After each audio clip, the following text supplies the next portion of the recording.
8 orang ditemukan meninggal dunia sementara 82 orang hilang dalam longsor yang terjadi dini hari tadi di Bandung Barat, Jawa Barat.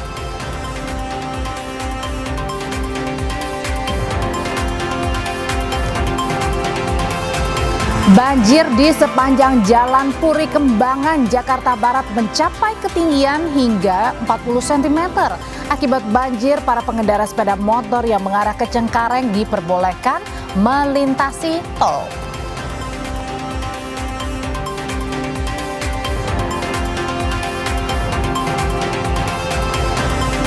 Presiden Amerika Serikat Donald Trump menyebut armada negaranya bergerak ke Iran, termasuk kapal induk USS Abraham Lincoln.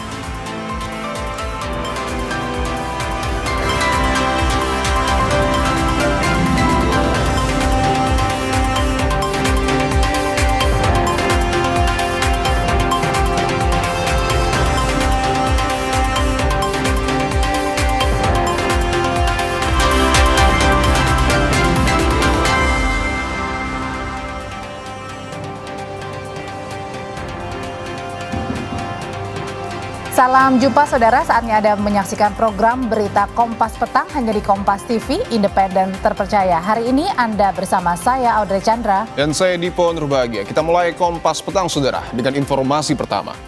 Bus yang menerobos lampu merah menabrak motor di Kediri, Jawa Timur dan melukai sejumlah pengendara.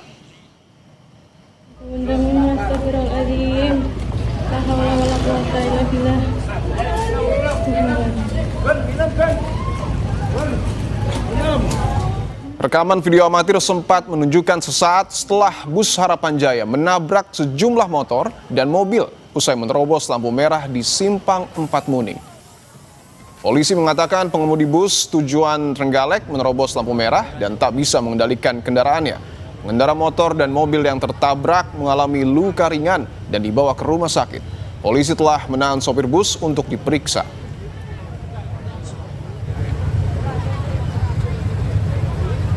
Ya, kami masih mendeteksi. Kita masih sidik, nanti lebih jelasnya kami jelaskan lebih lanjut.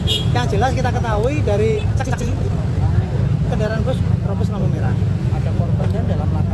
Ya, sementara yang kita ketahui luka ringan sekitar 4 korban luka ringan sudah dibawa ke rumah sakit. Selanjutnya kita juga masih deteksi lebih awal, lebih jelas. Yang jelas dari kejadian itu kita akan tindak tegas. Saudara, tim gabungan masih mencari korban longsor di Desa Pasir Langgu, Kecamatan Cisarua, Lembang, Jawa Barat. Sahiji miungkul ya Allah.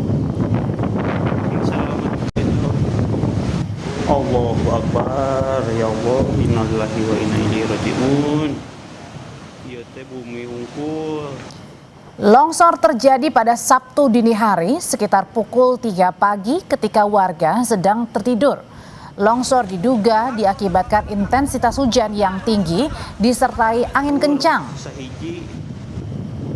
Hingga pukul 14.30 waktu Indonesia Barat, 8 orang ditemukan meninggal dunia, 82 orang masih dalam pencarian. Namun data ini bersifat sementara karena tim masih terus mendata jumlah korban hilang. Astagfirullahaladzim, ya Allah. Warga saudara yang berhasil menyelamatkan diri menceritakan bagaimana kejadian longsor dini hari tadi terjadi. Diawali dengan suara gemuruh dan kejadian yang sangat cepat. Saat menyadari longsor, Ule, seorang warga, ia kaget dan 3 anggota keluarganya berada di depan rumah saat kejadian. Diperkirakan 30 rumah tertimbun longsor. Astagfirullahaladzim, ya Allah. Bumi nu dihandap rata sadayana. Iya, ada. Setelah ada suara itu gimana Pak? Langsung ya tahu-tahu udah ada di depan rumah di sana. Jadi pas saat kejadian Akang posisi di dalam rumah? Tidur, di rumah tidur. Itu ada berapa orang di dalam rumah? 3 sama anak. Saat ini kondisinya? Apanya? 3 selamat atau Selamat, alhamdulillah. Seharian kemarin dari pagi dari mungkin lah 24 jam hujan. Bupati Bandung Barat JJ Rici Ismail mengatakan saat ini fokus tim gabungan adalah mencari seluruh korban longsor. Tanah labil menjadi kendala tim mencari dan menyelamatkan korban. Alat berat juga belum bisa diturunkan. Status tanggap bencana longsor ditetapkan di Kampung Pasir Kuning, RW 10 dan RW 11 Kabupaten Bandung Barat.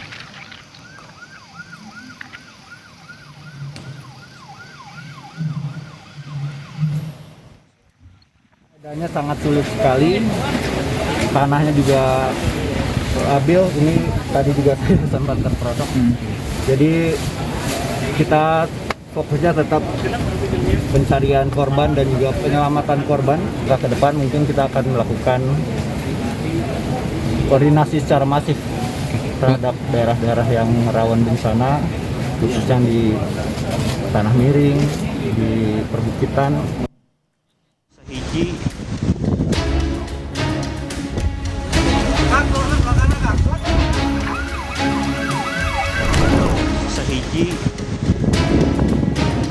Siapapun tak ada yang siap dengan bencana alam.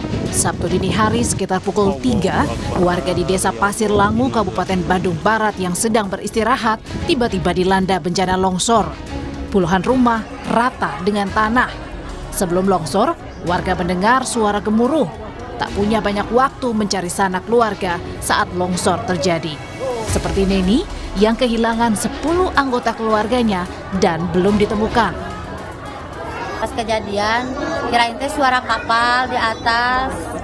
Tahu-tahu pada orang, ayo keluar gitu. Kondisi rumah ibu gimana? Alhamdulillah aman. Masih ada keluarga yang masih dicari nggak? Iya. Ada berapa orang? Hampir 10 orang. Hampir 10 orang. Iya. Itu yang rumahnya habis itu? Iya. Lari. Kebetulan yang duluan itu warga ya, saya dibangunin warga gitu. Kebetulan rumahnya agak jauh. Tim SAR gabungan belum bisa maksimal mencari warga sebab faktor cuaca menjadi kendala proses pencarian. Hujan lebat masih terjadi di sekitar lokasi. Memang cuaca hujan lebat di sekitaran lokasi sehingga belum memungkinkan untuk melakukan pencarian. Melihat secara visual mahkota longsoran maupun menghitung panjang longsoran. Karena memang cuaca di sekitaran lokasi masih terjadi hujan lebat sehingga kami belum bisa menurunkan drone. Kalaupun itu diturunkan itu angin kencang juga menghambat untuk penurunan drone di lokasi. Demikian. Hingga pukul 14.30 waktu Indonesia Barat, 8 orang ditemukan meninggal dunia, 82 orang masih dalam pencarian, dan 23 orang selamat. Namun data ini bersifat sementara karena tim masih terus mendata jumlah korban hilang. Tim Liputan, Kompas TV.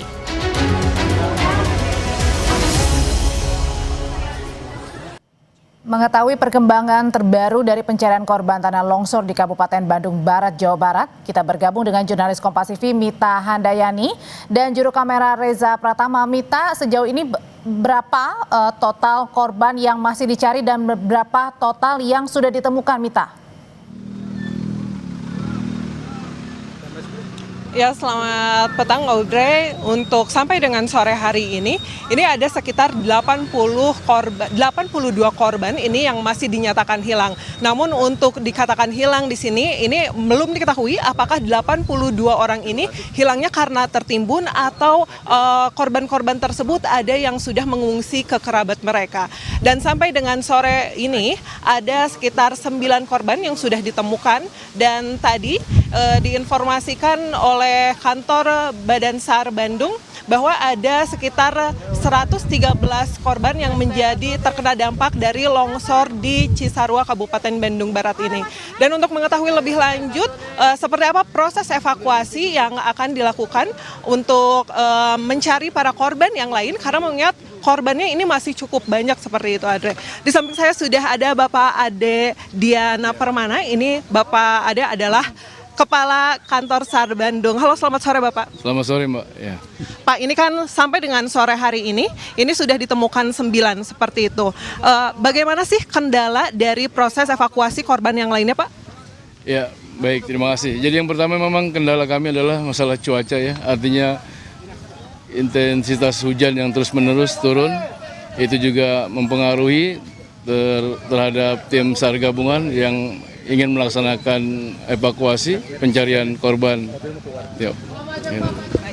Pak Ade, ini kan tadi apabila tadi saya lihat proses evakuasi ini hanya menggunakan alat seadanya seperti itu, Pak. Belum terlihat adanya alat berat. Bagaimana, apakah memang hari ini tidak memungkinkan adanya alat berat untuk ada di lokasi, Pak? Ya, untuk hari pertama ini kita sudah melakukan asesmen tim di lokasi bencana longsor. Artinya pada saat di lapangan memang untuk saat ini tidak memungkinkan alat berat untuk bisa masuk ke area longsor karena memang materialnya adalah lumpur dan air seperti itu. Pak, kalau misalnya hari ini kan tadi Bapak menginformasikan sudah dihentikan seperti itu ya Pak ya untuk proses pencarian hari ini seperti itu. Ini untuk besok sendiri akan berlanjut di jam berapa Pak? Ya, hari ini memang kita hentikan karena memang cuaca ya artinya. Jadi nanti rencana untuk besok kita juga akan melakukan proses pencarian. Nanti kita akan menyusun rencana operasi untuk membagi tim atau membagi tugas di setiap titik di mana yang bisa ditentukan korban-korban dari laporan kepala desa ya, artinya yang mengetahui lokasi terjadinya longsor ini. Baik Pak, tadi saya sempat mendapatkan informasi di luaran sana karena memang untuk sampai dengan sore hari ini informasi yang kami dapatkan ini masih simpang siur. Apakah benar ini untuk korban 30 rumah ini adalah warga sipil? Namun tadi sempat beredar bahwa ini ada petugas nih yang juga terkena dampak dari longsor. Ya, untuk warga sipil memang kami mendapatkan informasi dari kepala desa. Jadi sudah di mapping oleh kepala desa, kami melakukan assessment atau gali informasi. Memang ada warga sipil 30 rumah itu menjadi korban. Tapi kalau untuk aparat sejauh ini kami belum mendapatkan informasi apa-apa.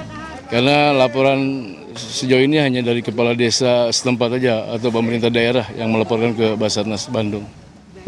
Baik Bapak Adedian, terima kasih untuk informasi yang sudah diberikan kepada kami. Baik, terima kasih Pak.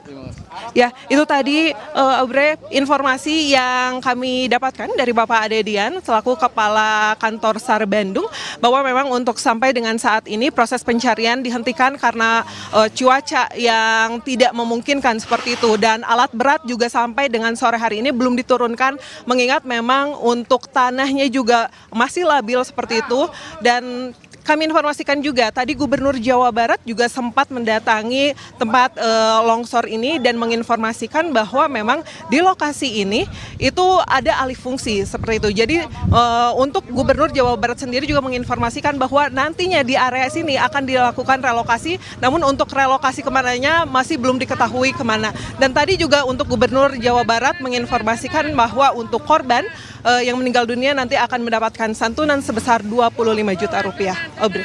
Tanah lapis dan hujan deras ini masih menjadi penyebab kendala utama. Proses pencarian dihentikan sementara waktu. Terima kasih melaporkan dari Kabupaten Bandung Barat, Jawa Barat, Mita, jurnalis Kompas TV. Saudara, banjir di sepanjang Jalan Puri Kembangan, Jakarta Barat mencapai ketinggian 20 hingga 40 cm. Akibatnya pengendara sepeda motor yang mengarah ke Cengkareng diperbolehkan melintasi tol.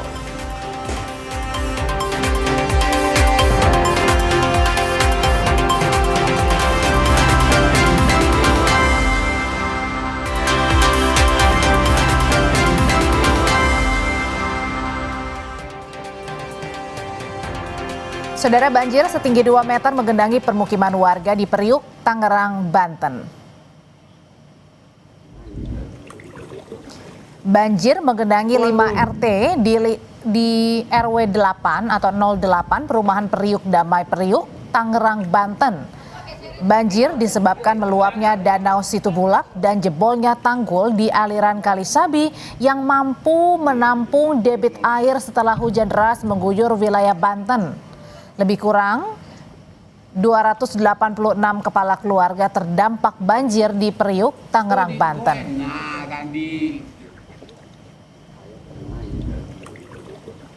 Akibat banjir, warga mengungsi ke Masjid Al-Jihad.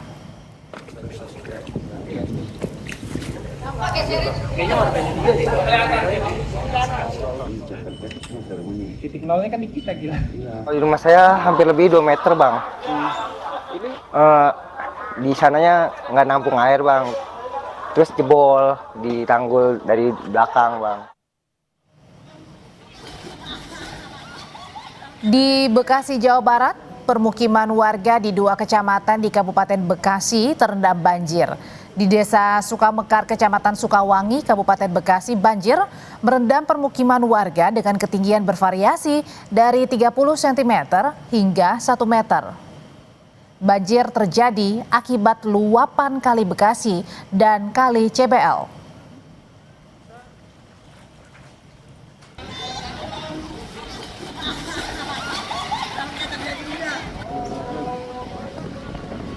Seminggu ini saya udah 2 kali malah, baru surut udah banjir lagi ya. Dari minggu kemarin tuh ya Pak Hadi ya? Benar, ditambah tanggul juga bocor, tanggul jebol, tipis itu tanggul kita di sini, masalah itu juga sih. Air meluap Air dari meluap. kalinya Kita ini buangan dari semua perumahan yang di sini.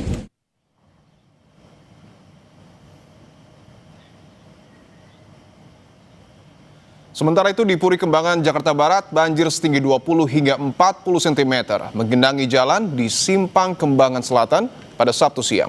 Akibat banjir, pengendara sepeda motor yang mengarah ke Cengkareng diperbolehkan melintasi tol Lingkar Luar Jakarta melalui pintu tol Kembangan Utara dan keluar di Rawabuaya. Sementara jalan Kembangan Selatan menuju ke Ciledug tidak dapat dilalui karena banjir.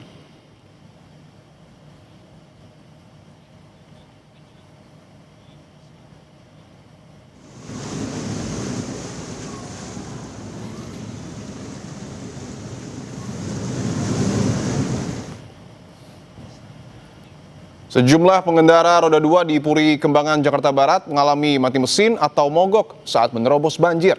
Pengendara terpaksa mendorong kendaraan mereka yang mogok di tengah banjir atau menggunakan gerobak untuk menembus banjir.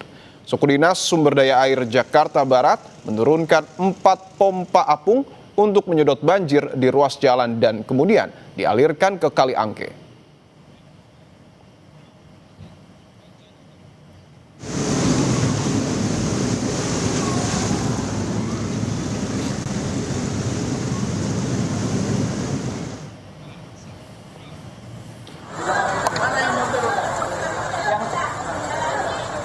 Gubernur DKI Jakarta Pramono Anung meninjau lokasi terdampak banjir dan pengungsian di Rawabuaya, Cengkareng, Jakarta Barat pada Sabtu siang.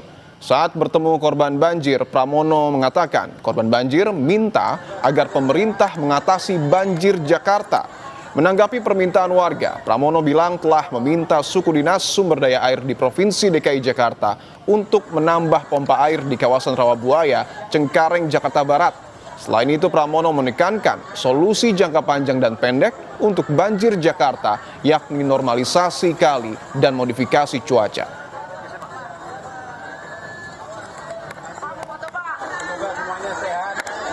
Sumber daya air untuk normalisasi 3 sungai utama. Yang pertama adalah Ciliwung, yang kedua adalah Krukut, yang ketiga adalah Cakung Lama, untuk segera dilakukan.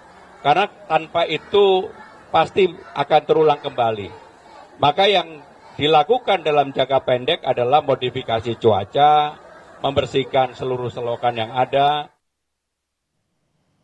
Untuk mengetahui situasi terkini banjir, kita bergabung dengan jurnalis Kompas TV, ada Tifal Solesa, dan juru kamera Septa Yoga di Puri Kembangan, Jakarta Barat. Di Bekasi, Jawa Barat, ada jurnalis Kompas TV, Jian Jufri, dan juru kamera Andika Pratama. Lalu di Priuk, Tangerang, Banten, ada Rahma Piliang dan jurnalis Kompas TV, Alfa Farid. Kita ke Tifal terlebih dahulu. Tifal, selamat petang. Tifal, bagaimana perkembangan penanganan banjir di lokasi Anda melaporkan saat ini? Masih diupayakan untuk bisa segera kering jalur arteri ataupun juga jalan raya yang menghubungkan beberapa wilayah di Puri Kembangan Jakarta Barat ini, meskipun sebetulnya kalau saya perhatikan perbandingan antara pukul 12 siang hingga saat ini lewat pukul 4 sore waktu Indonesia Barat belum ada perubahan signifikan di titik saya melaporkan. Saya mau coba ajak Anda melihat untuk tinggi air dari jalur yang mengarah ke Cengkareng Jakarta Barat di jalur bawah Jalan Tol Lingkar Luar Jakarta ini. Visual yang Anda sedang lihat sekarang adalah tinggi muka air di sini itu masih berkisar antara 30 sampai 40 cm. Sementara ada beberapa warga juga yang mengakui kepada saya dalam berbagai kesempatan kalau melihat lagi kondisi warga yang berada di perkampungan yang terdampak dari banjir ini, ada yang bahkan mengaku rumahnya sudah terendam hampir 1 meter. Nah, munculnya banjir ini yang sudah terjadi sejak kemarin di hari Jumat tanggal 23 Januari 2026 ini dipicu curah hujan ekstrim yang membuat Kali Angke ini tidak bisa menampung debit air sehingga tumpah ke permukiman warga hingga ke akses jalan utama ini akan menuju ke arah Cengkareng, Jakarta Barat. Beberapa kendaraan yang memaksakan untuk melewati jalur yang masih terendam ini beberapa kali mati mesin bahkan dibantu warga. Nah, ini visual yang sedang Anda lihat sekarang, ada anggota Polri, TNI bersama dengan warga sekitar ikut membantu mendorong kendaraan yang tampaknya mogok karena memaksakan untuk melintas di jalur yang masih terendam banjir. Cukup berdampak ini terhadap operasional kendaraan apapun itu jenisnya, baik itu kendaraan pribadi maupun juga angkutan umum seperti taksi. Tadi ada beberapa kali juga kami melihat kendaraan mati mesin di tengah-tengah karena memaksakan melintasi jalur yang terendam banjir ini.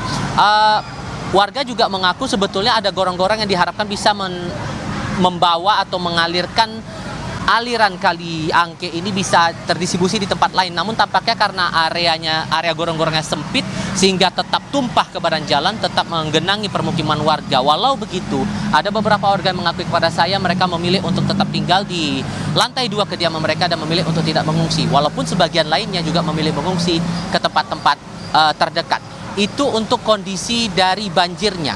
Sementara yang saya cermati, tidak hanya berdampak pada aktivitas warga yang berada di sekitar Kali Angke, tapi juga lalu lintasnya. Saya coba agak bergeser visualnya ke sebelah kanan saya ini, karena sejak saya tiba di sini sekitar pukul 12 siang waktu Indonesia bagian Barat, lalu lintas macet parah dari arah Kembangan Selatan menuju ke Cengkareng melewati jalur bawah tol lingkar luar Jakarta ini, karena ada beberapa kendaraan roda 4 maupun roda 2 yang memelankan laju kendaraan mereka. Ini berdampak juga pada arus kendaraan yang akan menuju ke Cengkareng, begitu juga untuk arah Cengkareng menuju ke Jalan Puri Lingkar Luar. Ketersendatan hingga memicu simpul kemacetan yang cukup bertumpuk tadi siang di rentang pukul 12 sampai pukul 14.30 waktu Indonesia Barat. Beberapa kali saya lihat juga muncul simpul kemacetan itu. Nah, apa langkah yang kemudian diambil oleh Satuan Polsek Kembangan? Nah, polisi menerapkan beberapa skema untuk jalur yang melintasi visual yang Anda lihat sekarang dari arah Kembangan Selatan menuju ke arah Cengkareng ini hanya diperuntukkan bagi kendaraan roda 4 saja. Sementara untuk kendaraan roda 2 diarahkan untuk melawan arus menuju ke jalan arah Cengkareng, kemudian melewati jalur putar balik di bawah jalan tol lingkar luar Jakarta, baru melanjutkan perjalanan lagi ke Cengkareng. Harapannya dengan ada pompa air yang dioperasikan oleh Kementerian PU dan Suku Dinas Sumber Daya Air Jakarta Barat, harapannya bisa segera surut debit airnya, terlebih dalam 4 jam terakhir belum turun hujan, Dipo. Oke, di Puri Kembangan, Jakarta Barat masih tergenang banjir. Lalu bagaimana dengan di Bekasi, Jawa Barat? Kita tanyakan kepada jurnalis Kompas TV, Jihan Jufri. Jihan, jika di Puri Kembangan masih ada genangan air, bagaimana situasi terkini banjir di lokasi Anda melaporkan saat ini?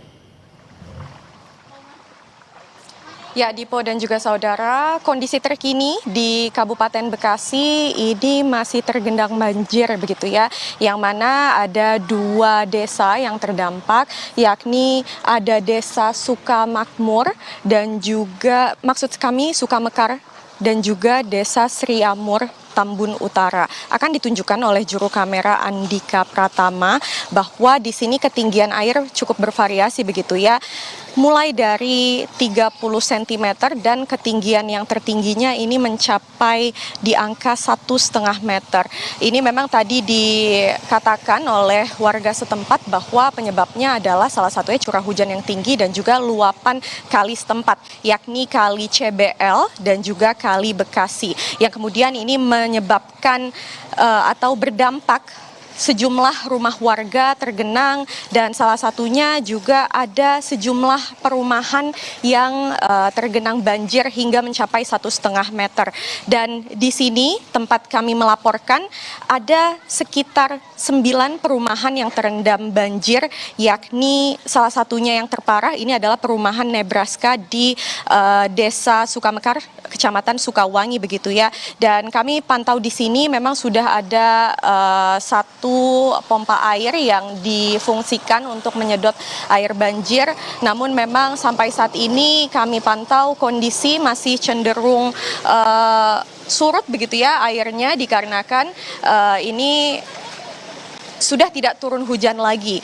Dan sampai saat ini kami juga memantau sejumlah warga sudah mengungsi di sejumlah pengungsian setempat, yakni ada di Masjid Al-Muhajirin dan juga di musola terdekat. Ada juga yang sejumlah warga yang memilih untuk mengungsi di rumah-rumah saudara ataupun di ruko setempat begitu ya. Kami pantau saat ini kondisinya masih tergenang banjir, dan apabila nantinya cuaca cenderung cerah seperti ini dikatakan oleh RT setempat yakni RT 4 bahwa seharusnya banjir akan kian surut, diperkirakan di sekitar 2 hingga 3 hari ke depan. Tipo. Oke, di Bekasi masih ada banjir, tadi juga di Jakbar ada banjir, lalu bagaimana di Tangerang? Kita bergeser ke Rahma Piliang di Priuk, Tangerang, Banten. Rahma, bagaimana situasi terkini banjir di lokasi Anda melaporkan? Apakah banjir sudah mulai surut? Iya, sama di dua lokasi sebelumnya di pada juga saudara di tempat saya melaporkan ini di Kecamatan Priok, Tangerang, Banten ini masih tergenang banjir, terkhususnya di kawasan Villa Permata Pluit ini. Akan ditujukan oleh juru kamera Kompas TV, Alfa Farid, bagaimana kondisi di belakang saya di pada juga saudara ini. Saya saat ini berada di jalan akses menuju ke kawasan Villa Permata Pluit. Memang kalau di sini ketinggiannya bervariasi ya di pada juga saudara, karena kontur dari jalannya ini berbeda-beda, dan ini jalannya menurun dari ada ketinggian 10 hingga 20 cm hingga ke dalam itu bisa ketinggiannya 1,5 meter, dan jika kita terus ke dalam perumahan, kawasan perumahan ini ketinggiannya bisa mencapai 3 meter. Dipo dapat dilihat di pada juga saudara dari Brimopolda ini mencoba untuk membantu warga yang ada di sini, dan untuk mobilisasi begitu ya disediakan perahu karet baik itu dari Brimob Polri maupun dari masyarakat setempat ini mempersiapkan perahu yang bisa digunakan untuk mobilisasi di sekitaran kawasan villa perumahan atau maksud kami di kawasan Villa Mutiara Pluit, Kelurahan Priuk.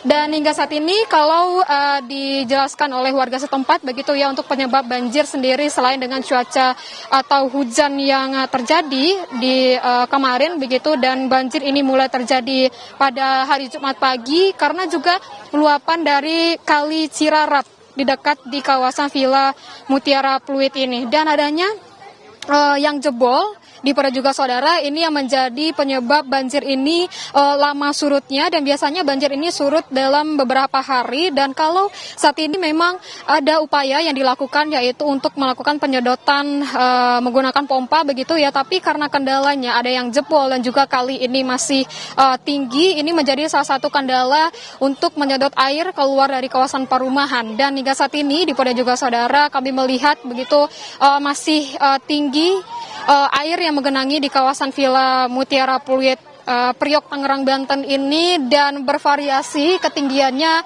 dari 1,5 meter hingga 3 meter, dan beberapa wilayah yang terdampak ini ada 4 RW terdampak. Yang paling parah itu adalah RW 8 dan RW 11, dan kita berharap di pada juga saudara tidak turun hujan begitu ya di kawasan Tangerang ini dan juga di kawasan Jabodetabek. Semoga nanti air ini bisa cepat surut, dan juga untuk air ini bisa dipompa ke kali terdekat atau di Kali Cirarap ini, dan bisa diperbaiki segera yang jebol di pinggir Kali Cirarap ini. Situasi di Priuk, Tangerang, Banten juga masih tergenang banjir. Terima kasih atas laporan Anda, Rahma Piliang. Sebelumnya juga ada jurnalis Kompas TV, Jian Jufri, melaporkan langsung dari Bekasi, Jawa Barat. Dan sebelumnya lagi ada Tifal Solesa, melaporkan langsung dari Puri Kembangan, Jakarta Barat. Terima kasih rekan-rekan. Informasi baru lainnya di Kompas Petang, diterpa angin kencang, tembok atap gelanggang olahraga Kemayoran Jakarta Pusat ambruk menimpa belasan kendaraan warga.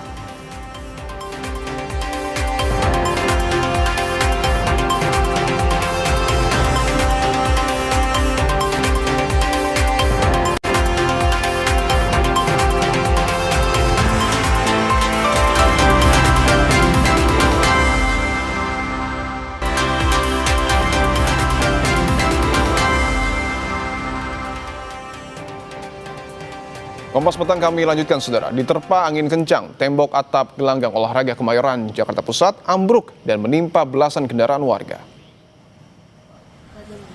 Tuh yang motornya yang bagus itu. Mendadak jadi berwarna. Tembok atap di gelanggang olahraga Kemayoran ini ambruk pada Jumat malam. Saksi mata mengatakan tembok yang ambruk saat terjadi angin kencang. Tak ada korban jiwa maupun luka akibat insiden ini. Polisi dari Polres Jakarta Pusat dan Polsek Kemayoran yang tiba ke lokasi kejadian langsung melakukan olah TKP dan pemeriksaan penyebab robohnya tembok ambruk.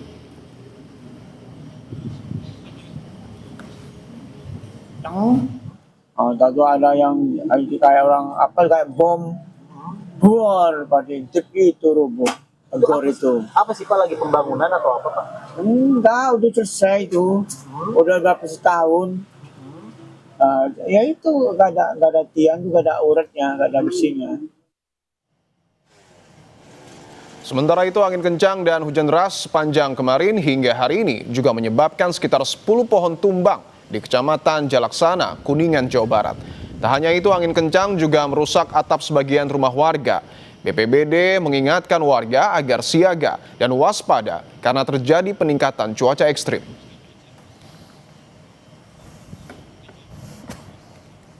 Informasi dari banjir merendam perumahan warga di Pantura, Subang, Jawa Barat. Banjir terjadi akibat tanggul jebol hingga membuat sejumlah warga tak dapat menyelamatkan barang mereka. Ketinggian banjir yang mencapai 1,5 meter tak hanya merendam rumah, tapi juga mobil dan motor yang tak berhasil diselamatkan.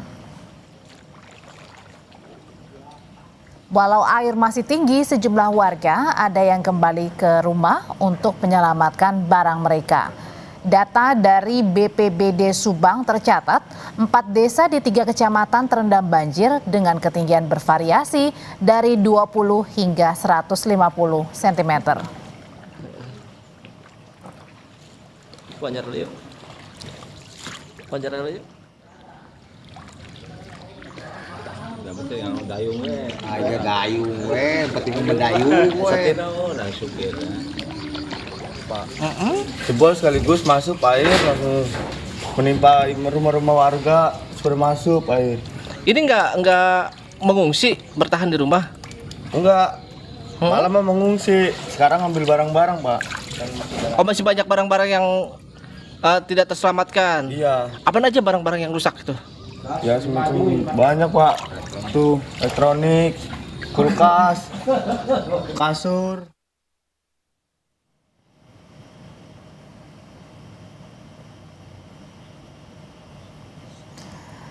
Dan yang ini adalah visual udara banjir merendam perumahan warga di Ciasem, Pantura, Subang, Sabtu siang. Dapat terlihat dengan jelas, saudara, seluruh rumah dan area yang berada di sekitarnya terendam banjir disebabkan meluapnya Kali Cijengkol. Ketinggian banjir di lokasi ini bervariasi mulai dari 100 hingga 150 cm. Akibat banjir di Desa Ciasem, 1.600 lebih jiwa mengungsi.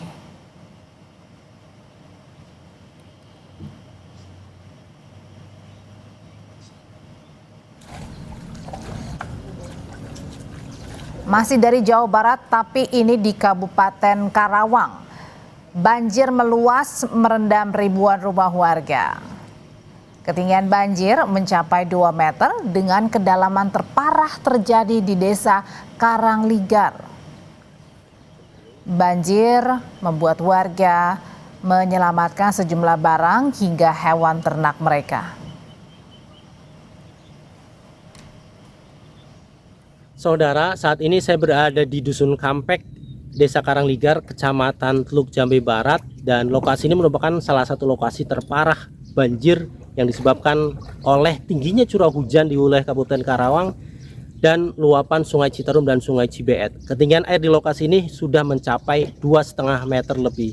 Dari 2.000 warga Desa Karangligar ini saat ini sudah mengungsi ke sejumlah tempat yang lebih aman. Banjir di lokasi ini disebabkan oleh tingginya curah hujan yang terjadi dalam beberapa hari terakhir serta meluapnya sejumlah sungai, yakni Sungai Cibeet dan Sungai Citarum. Dan saat ini kami pantau dan bisa dilihat langsung ketinggian sudah mencapai atap rumah-rumah warga di lokasi ini. Sehingga warga seluruhnya hampir 95% sudah mengungsi. Kami lihat juga ada beberapa warga yang memilih bertahan meski kondisi ketinggian air masih cukup tinggi. Mereka bertahan di lantai 2 rumah mereka. Untuk menghimbau dan mengajak para korban banjir yang masih berada di lokasi ini, pihak kepolisian dari Polres Karawang, dalam hal ini Satpol Air Polres Karawang, terus melakukan upaya patroli menghimbau kepada warga untuk mengungsi dan memastikan keamanan seluruh keluarganya. Adi Wahadi, Kompas TV, Karawang, Jawa Barat. Kita ke sorotan lain, saudara. Selebgram Lula Lafah dimakamkan hari ini setelah kemarin Lula Lafah ditemukan meninggal dunia di apartemen pada Jumat malam.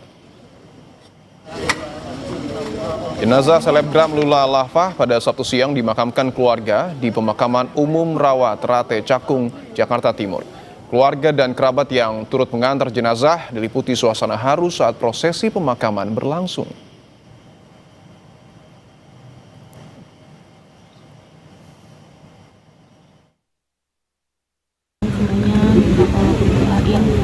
Mohon maaf kalau ada salah dari Lula, mohon maafkan. Doain semoga jalannya dimudahkan menuju tempat yang terbaik ya.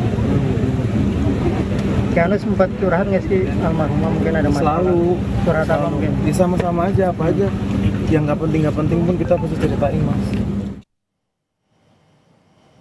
Dari keterangan polisi diketahui Lulu Lafah ditemukan pertama kali meninggal dunia di kamarnya oleh petugas keamanan apartemen pada Jumat malam.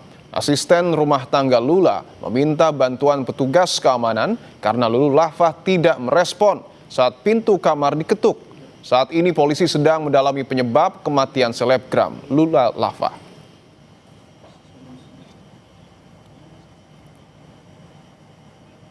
Melalui pesan tertulis, Kabid Humas Polda Metro Jaya Kombes Budi Hermanto menjelaskan benar bahwa seorang influencer berinisial LL ditemukan meninggal dunia di apartemen. Korban ditemukan oleh petugas keamanan sekitar pukul 18:44 pada Jumat 23 Januari 2026. Saat ini polisi masih melakukan olah tempat kejadian perkara untuk mendalami peristiwa tersebut.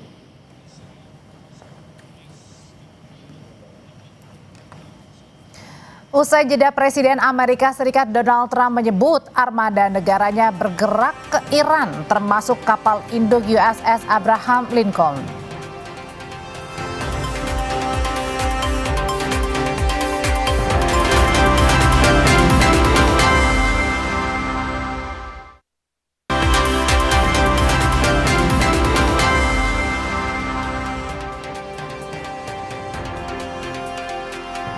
Saudara, Presiden Amerika Serikat Donald Trump menyebut armada negaranya bergerak ke Iran. Menurut Trump, pengiriman armada perang itu dilakukan untuk berjaga-jaga terkait situasi di Iran.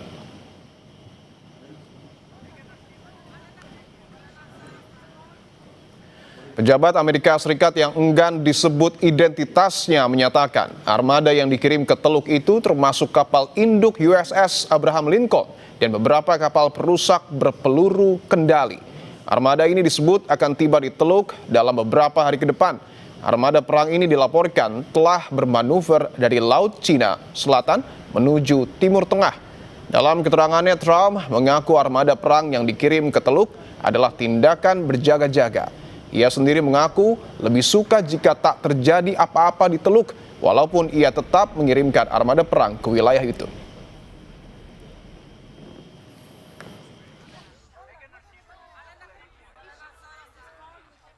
watching Iran. We're watching Iran. You know, we have a lot of ships going that direction, just in case. We have a big flotilla going in that direction, and we'll see what happens. It's a big force. We have a big force going toward Iran. I'd rather not see anything happen, but we're watching them very closely. I stopped 837 hangings on Thursday. They would have been dead. Every one of them would have been hung. This is like from 1,000 years ago. This is an ancient culture. And I said, if you hang those people, you're going to be hit harder than you've ever been hit. It'll make what we did to your Iran nuclear look like peanuts. But we have an armada. We have a massive fleet heading in that direction, and maybe we won't have to use it. We'll see. Memperingati acara tahunan untuk pasukan Garda Revolusi Paramiliter yang berperan penting dalam menumpas protes nasional. Dalam acara tersebut, mereka menyalakan mesin beberapa drone Shahed yang salah satu variannya telah digunakan secara luas oleh Rusia dalam perang melawan Ukraina.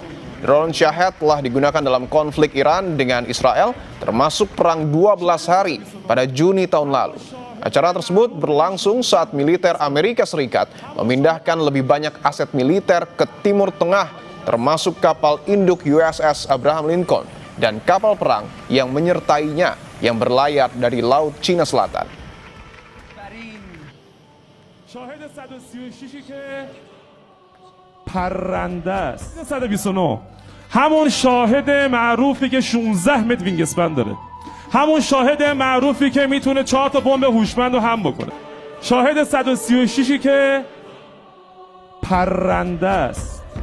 مستر پرزیدنت ترامپ میاد بیان میکنه که من مثل شاهد 136 رو میخوام. میسازن میگه گرونه مثل ایرانیا بسازی. پرنده می یعنی چی؟ یعنی زمانی که پرواز میکنه اونها رو رنده میکنه. Amerika Serikat mengerahkan armada besar ke wilayah Teluk untuk berjaga-jaga terkait situasi di Iran. Sementara Iran juga sudah memamerkan drone terbaiknya yang dipersiapkan untuk hadapi ancaman Amerika Serikat. Lalu seberapa besar kemungkinan Amerika akan menyerang Iran? Sudah bergabung bersama kami pakar strategi pertahanan lulusan US War College dengan Marsma TNI Purnawirawan Agung Sasongko. Pak Agung, selamat petang. Selamat petang. Pak Agung, apakah pengerahan kapal induk USS Abraham Lincoln oleh Amerika Serikat ke wilayah Teluk merupakan pertanda serius? Perlu kita ketahui bahwa sebetulnya kapal induk itu bagi Amerika berfungsi sebagai flexible deterrent power atau kekuatan penggentar yang fleksibel, bisa digerakkan kemana saja seluruh dunia. Dan normalnya kapal induk Amerika dengan gugus tugasnya itu biasanya dikirim ke Timur Tengah, kemudian dikirim ke Eropa, dan dikirim ke South China Sea, Laut Cina Selatan.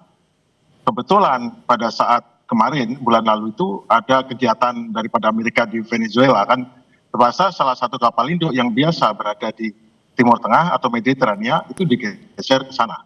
Dan secara normal memang sudah waktunya kembali ke Timur Tengah. Karena sesungguhnya tingkat daripada bahaya ancaman bagi Amerika di Karibia atau di Amerika Selatan tidak sebesar ancaman bahaya bagi sekutu Amerika atau Amerika sendiri menurut anggapan mereka di daerah Timur Tengah dan Mediterania. Jadi lepas daripada ini adalah alat ancaman, memang sebagai alat penggentar yang fleksibel, ya merupakan salah satu yang digunakan oleh pemerintah Amerika Serikat untuk bergaining dengan pihak-pihak lawannya dan juga untuk menenteramkan daripada sekutu-sekutunya. Artinya Anda sepakat Pak Agung kalau disebut pemindahan kapal induk ini hanya untuk berjaga-jaga. Tanggapan Anda? Kapal induk ini sebagai flexible deterrent power atau sebagai kekuatan penggentar itu memang utamanya untuk jaga-jaga. Seperti yang disebutkan oleh Presiden Donald Trump yang terakhir ini, bahwa memang kapal itu digunakan untuk berjaga-jaga, untuk mengawasi Iran, untuk membuat Iran memenuhi persyaratan sebagai standar. Tapi sesungguhnya kita perlu ingat pada bulan hari Kamis minggu lalu bahwa Presiden Trump sudah mengatakan bahwa sangat menghargai Iran membatalkan eksekusi, bukan hanya menunda tapi membatalkan dan itu adalah diharapkan tidak akan berlanjut ke eskalasi berikutnya. Dan memang kita ketahui minggu lalu juga bahwa bahkan bahkan Perdana Menteri Israel yaitu Netanyahu sendiri meminta kepada Presiden Trump untuk tidak menyerang, dan juga 4 negara Arab yang merupakan rekan daripada Amerika Serikat juga memohon agar tidak melakukan serangan Iran. Karena efeknya kan bukan hanya sekedar efek daripada Iran itu akan berhasil diruntuhkan rezimnya, karena itu belum tentu. Dan juga ada informasi bahwa Presiden Trump sendiri agak kurang puas dengan jawaban daripada penasihat militernya kalau sebetulnya bila diserang apakah hari ini runtuh. Ternyata mungkin asumsinya tidak runtuh. Dan juga pada saat hari Senin minggu kemarin ini semua demonstrasi sudah dihentikan dan bahkan menghasilkan demonstrasi dari pihak lawan Iran yang pihak kawan Iran yang lebih besar daripada pihak lawannya. Baik, tentu kita tidak berharap bahwa akan terjadi perang antara Amerika Serikat dan juga Iran. Tetapi ketika membaca strategi Iran menghadapi gertakan Trump, misalnya dengan memamerkan drone canggih, termasuk juga sikap dari sekutu-sekutu Iran, bagaimana Anda memaknai hal ini, Pak Agung? Amerika Serikat dan kawan-kawannya sebetulnya tidak takut sama Iran. Namun serangan itu dibatalkan ataupun ditunda ataupun hanya ancaman, tentu ada risiko, kalkulasi risiko.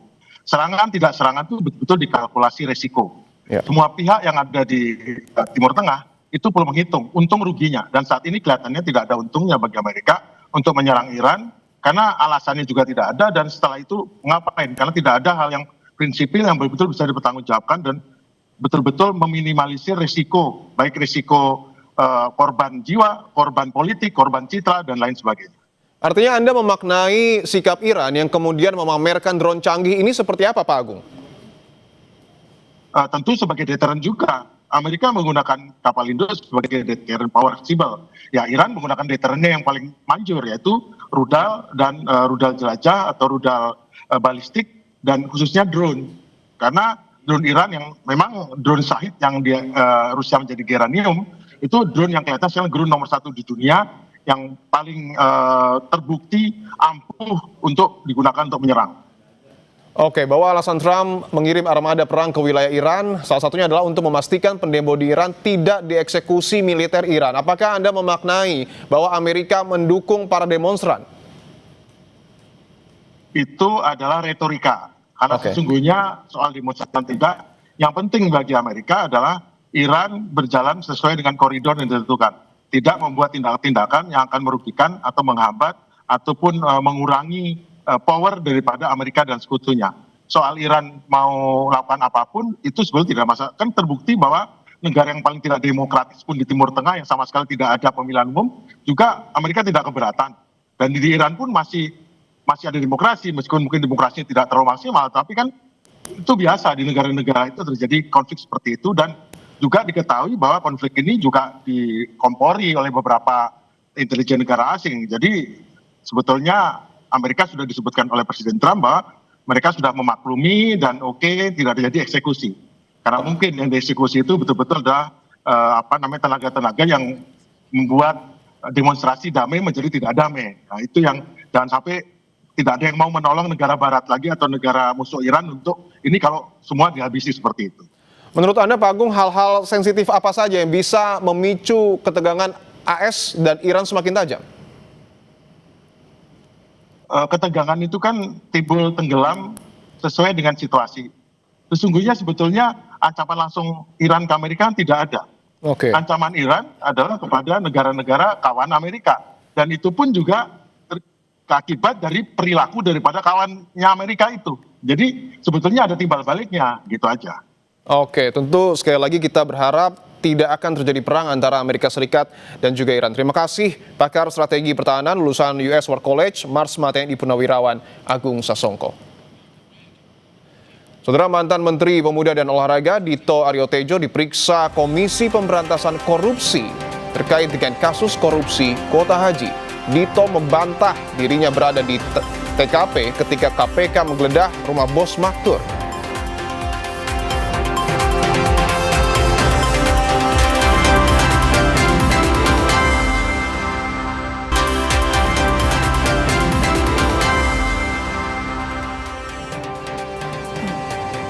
Dari informasi soal dugaan korupsi kuota haji, mantan Menteri Pemuda dan Olahraga Dito Aryo Tejo membantah dirinya berada di TKP ketika KPK menggeledah rumah bos Maktur. Ia juga menjelaskan alasan keikutsertaannya ke Arab Saudi bersama dengan pemerintah saat menjabat sebagai Menpora.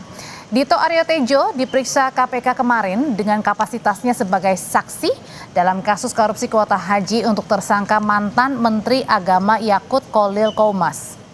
KPK masih mendalami asal-usul pemberian kuota haji tambahan. Sebelumnya Dito diketahui ikut berangkat ke Arab Saudi bersama dengan rombongan pemerintah Indonesia. Dito bilang keikutsertaannya ke Saudi kala itu adalah untuk membahas MOU bidang olahraga. Tapi mengenai penggeledahan KPK di rumah mertuanya, Dito mengaku tidak berada di sana.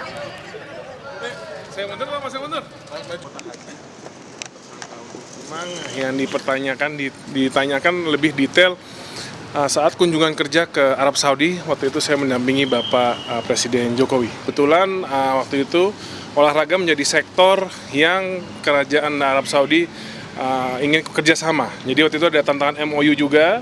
Ini MOU-nya tadi saya bawa. Untuk yang Kementerian Pemuda dan Olahraga, kebetulan tidak hanya Kemenpora, ada beberapa kementerian dan lembaga lainnya. Dalam lawatan itu berarti tidak ada istilah tukar antara Kemenpora dengan maupun penambahan kuota. Enggak lah, apa hubungannya? Kita waktu itu mereka tukarannya sama Cristiano Ronaldo untuk bisa ngelatih atau main di Indonesia. Tadi saya jujur aja ditanya sempat ada komunikasi dengan Pak Fuad atau enggak terkait dengan kuota tambahan ini. Saya tidak ada. Saya hanya waktu itu kan memang sudah diberita waktu saya di Arab. Waktu itu Bapak nanya ya saya bilang, dan teknisnya kan nanti lewat Menteri Agama waktu itu. Tadi dijelaskan juga. Ya. Sebelumnya KPK menetapkan ex-Menteri Agama Yakut Kholil Qomas sebagai tersangka kasus dugaan korupsi kuota haji 2024 pada 9 Januari lalu. Tercatat Yakut sudah beberapa kali diperiksa dalam perkara ini. Dan terakhir Yakut diperiksa pada tanggal 16 Desember 2025. Ketika itu Yakut menegaskan ia diperiksa dalam kapasitasnya sebagai saksi. Diketahui KPK tengah menyidik kasus dugaan korupsi penentuan kuota haji tahun 2023-2024 di Kementerian Agama yang terjadi pada masa Menteri Agama kala itu Yakut Kholil Qomas. Dalam perkara ini KPK menduga ada penyelewengan dalam pembagian 20.000 kuota tambahan yang diberikan pemerintah Arab Saudi. Lalu sejauh mana pemeriksaan mantan Menpora Dito Aryo Tejo bisa mengungkap dugaan korupsi 20.000 kuota haji tambahan dan apa dampaknya jika KPK juga tak kunjung menahan mantan Menteri Agama Yakut Kholil Qomas yang sudah ditetapkan sebagai tersangka sejak 9 Januari lalu. Kita bahas sore ini bersama pakar TPPU Yenti Garnasi. Bu Yenti, selamat sore. Selamat sore. Yang menarik Ibu dari pemeriksaan kemarin mantan Menteri Menpora Dito Aryo Tejo ini diperiksa dalam keikutsertaannya dengan rombongan Presiden Jokowi ke Arab Saudi ketimbang penggeledahan KPK di rumah mertuanya yang merupakan bos Maktur. Sebenarnya apa sih kali ini yang sedang dicari oleh KPK dari pemeriksaan Dito? Ya itu kan periksa yang mengetahui lah ya. Ya pasti karena yang bersangkutan sudah mengaku juga kan kalau ikut ke Arab Saudi ya. Dan pada waktu membicarakan itu ada apa tidak ya tentu sudah ada buktinya lah ya. Yang penting itu ikut ke sana nanti tahu apa tidak gitu kan. Nah berkaitan dengan bahwa yang bersangkutan juga ternyata mertuanya juga rumahnya digeledah gitu kan. Ya itu juga mungkin kalau namanya udah penggeledahan ini saya nggak tahu ya belakangan ini KPK sudah menggeledah gitu ya tapi tidak ada tersangkanya gitu ya lama gitu ya ini juga saya nggak ngerti ya mulai dari CSR itu juga gitu kan digeledah BI-nya tapi nggak ada apa-apanya gitu ya ini apa ya maksudnya padahal ini kan jelas bahwa ada kuota 2.000 kemudian dibagi 10.000 dan kemudian yang penting itu kan gini, dari kuota yang harusnya tidak 50% itu, yang 50% kemudian menjadi kuota khusus itu kan harganya jadi mahal. Itu sebetulnya siapa yang diuntungkan gitu. Nah, keuntungan ini inilah sebetulnya TPPU-nya. Menurut saya sih gitu ya. Jadi, kalaupun korupsinya lama sekali, TPPU-nya tuh lebih gampang ini sebetulnya. Karena kalau gitu Bu Yenti, dengan pemeriksaan Dito kemarin, ini berarti apakah memang KPK lagi mendalami soal TPPU-nya kah? Ya, saya sangat berharap ya KPK mau mencari TPPU-nya. Karena gini, TPPU itu memang kalau setelah terjadi kejahatan kemudian uangnya mengalir bahwa itu ada TPPU, tapi jangan salah bahwa dulu munculnya tindak pidana pencucian uang itu juga suatu strategi. Ketika kejahatan asal itu sulit, belum terungkap itu bisa masuknya justru dari TPPU-nya pihak tertentu gitu.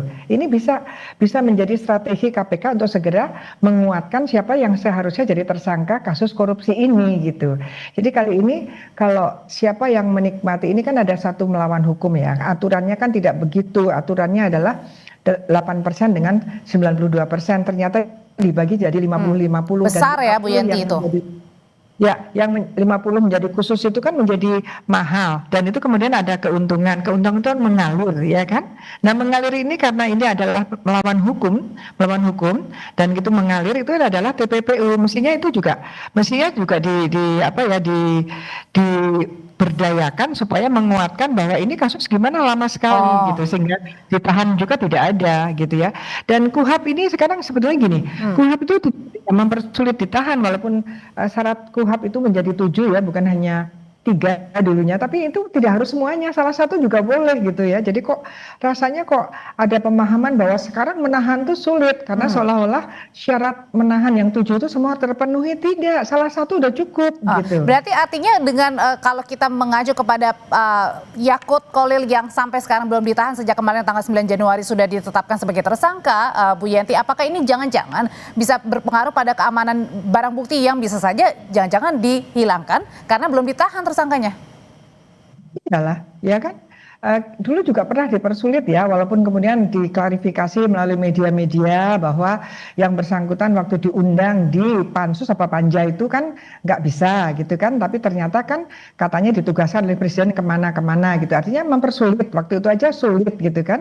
Nah sekarang kalau memang KPK sudah menentukan tersangka dan kemudian mau cepat ya harusnya ditahan saja gitu, ditahan biar semakin cepat terungkap. Nggak mungkin kan hanya 2 saja, ini kan tersangkanya hanya 2 ya, baru 2 kan, staf sus dan menteri. Ya, sementara dan Yakutnya yang menjalankan itu bukan itu gitu kan, yang menjalankan itu kan bukan dari menteri dan staf sus saja, tetapi ini adalah ada yang kemudian pergerakan-pergerakan yang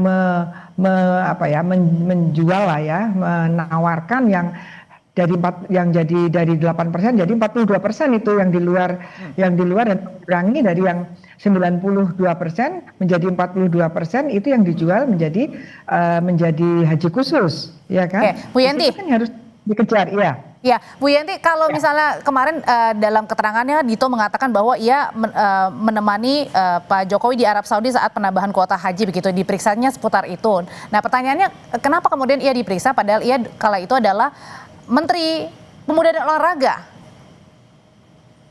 Iya, ya tadi kan sudah dijelaskan Menteri Olahraga pergi ke sana mau ngapain gitu kan. Ya sekarang gini deh, ya waktu itu kita nggak tahu, ya dia Menteri Olahraga gitu kan, Menteri Olahraga ikut ke sana. Tapi belakangan kita tahu ternyata mertuanya ada keterlibatannya dalam ini ya, kalau menurut media kan. Nah, ya berarti kan ada lengket ya. Semua kasus korupsi di Indonesia itu pada umumnya itu karena ada konflik of interest, gitu ya. Selalu ada kaitannya, kalau nggak konflik of interest adalah nepotisme. Nah ini kan seperti arahnya ke sana kan jadinya. Jadi kan seperti itu, bukan sekedar yang bersangkutan berangkat ke sana, tapi yang bersangkutan ikut ke sana itu ternyata juga mertuanya juga rumahnya digeledah. Oke, kan gitu. Artinya jangan-jangan ada kaitannya kala itu ya, makanya Dito pergi ikut ke Arab gitu. Nah kalau gitu, Bu Yenti, pertanyaan selanjutnya ke sana gitu kan. Oke, Bu Yenti, kalau gitu pertanyaan selanjutnya, siapa lagi yang harus diperiksa KPK dalam penyalahgunaan dugaan kuota haji tambahan ini? Ya semuanya ya, ini kan waktu itu dikatakan bahwa ini mendadak sekali sehingga bagaimana caranya mekanisme untuk segera bahwa 2 20.000 itu terserap ya, jadi dari 221 menjadi 241.000 kan gitu ya. Ini kan tidak mudah katanya, tapi tidak mudah itu kan ada mekanismenya. Jadi semua orang yang terlibat dalam pembagian 20.000 itu harusnya diperiksa semua gitu ya. Jadi bukan hanya 2 orang begini saja ya, nggak adil juga gitu menurut saya. Masa menterinya saja, menteri pasti di atas ya, tapi pelaksananya itu bagaimana gitu. Dan yang penting adalah ketika mengurangi jatahnya masyarakat yang kuota umum itu tadi yang tidak khusus, itu kemudian menjadi khusus dan itu ada keuntungan di sana dan ada kerugian di masyarakat yang harusnya mendapatkan haknya. Ini kan yang harus dikejar ya, kalau supaya kita itu secara moral tidak semena-mena, tidak sewenang-wenang mengurangi jatah masyarakat banyak karena untuk mendapatkan kepentingan orang-orang tertentu, mendapatkan keuntungan tertentu ini. Gitu, bukan yang berangkat haji khusus, bukan, tetapi yang mendapatkan keuntungan dari pemberangkatan haji khusus itu banyak. Nanti di sananya bagaimana? Berarti ya kan? menambah berapa itu? Itu kan banyak sekali itu menambah. 20.000 ya Bu ya, 50 jadinya ya. 10.000, jadi 10.000 kan? 10.000 dikurangi 2.000 gitu ya, jadi ada 8.000 menambah. Kan nggak mudah gitu kan, itu yang harus dikejar, siapa yang menerima keuntungan dari itu dan siapa yang mengurus. Berarti siapa yang menerima, alirannya kemana, dan siapa saja yang kemudian diduga terlibat, itulah yang harus didalami KPK ya. Terima kasih Bu Yenti Garnasi, pakar TPPU. Tetap bersama kami di Kompas Petang. Pasca bencana Sumatera, aktivitas sejumlah sekolah di Aceh Tamiang belum juga kembali normal hingga hari ini. Tidak ada ruangan yang bisa digunakan untuk proses belajar mengajar akibat masih adanya material lumpur dari sisa banjir.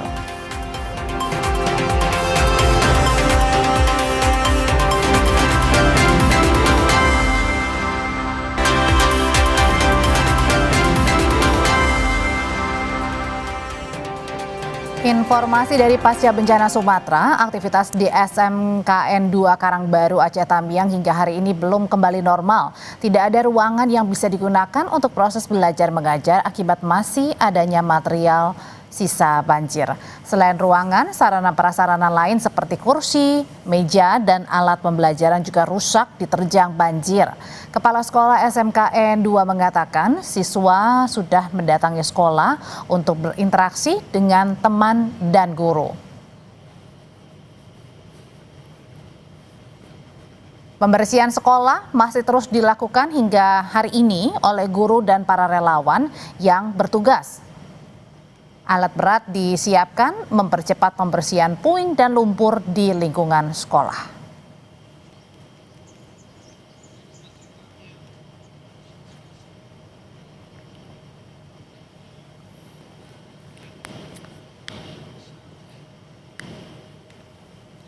Perbaikan puskesmas pasca bencana di Aceh Tamiang juga terus berjalan.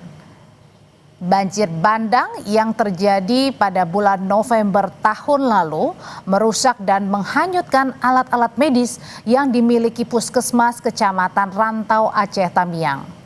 Akibatnya, layanan instalasi gawat darurat atau IGD di puskesmas ini masih belum berjalan.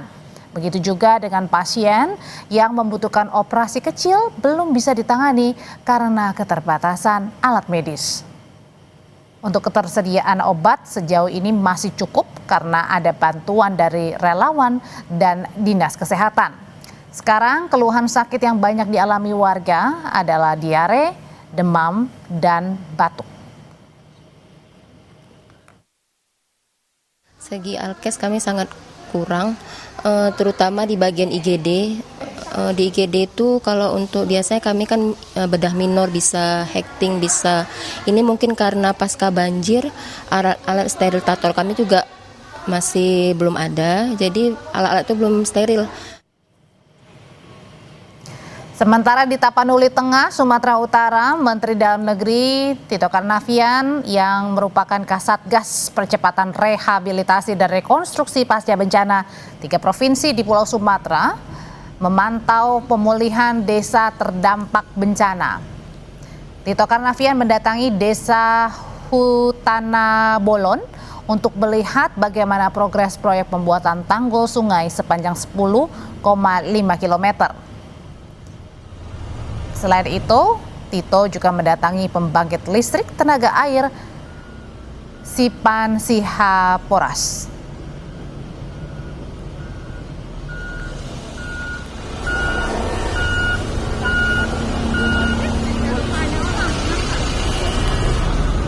Ya, ini PLTA ini fungsinya sebagai backup untuk menambah tenaga PLN ya, jaringan listrik untuk wilayah Sumatera, utamanya tentu Sumatera Utara. Kemarin terdampak banjir dan mengakibatkan aliran yang sangat deras sekali, berikut kayu-kayu gelondongan lumpur yang menutupi banyak saya di sini. Dan alhamdulillah ini strukturnya bisa bertahan. Lebih lengkap terkait perkembangan perbaikan sejumlah sekolah dan puskesmas di Aceh Tamiang, kita terhubung dengan jurnalis Kompas TV ada Emir Syahpurba dan juru kamera Roganda di Aceh Tamiang. Emir, selamat petang. Emir, bagaimana kondisi sekolah di Aceh Tamiang saat ini? Apakah sudah normal kembali? Di Aceh Tamiang masih ada sejumlah sekolah yang belum kembali normal ataupun beraktivitas normal kembali akibat masih banyaknya material-material lumpur yang menutupi sejumlah lingkungan di beberapa sekolah. Seperti saat ini saya berada di SMK Negeri 2 Karangbaru Aceh Tamiang yang tak jauh dari pusat kota Kuala Simpang. Di sekolah ini, saudara, lumpur masih menutupi sejumlah titik-titik di lingkungan di sekolah ini, dan tadinya juga sudah dilakukan pembersihan ruang-ruang kelas yang dimana petugas baik dari guru ataupun relawan yang bekerja bergotong royong untuk mengeluarkan material lumpur dari ruang-ruang kelas agar nantinya ruangan ini dapat kembali digunakan. Dan karena memang ruangan-ruang kelas ini belum bisa digunakan sehingga aktivitas belajar mengajar belum bisa kembali terlaksana. Memang untuk murid ataupun siswa di SMK Negeri 2 Karangbaru Aceh Tamiang ini sudah mulai masuk pada 5 Januari kemarin.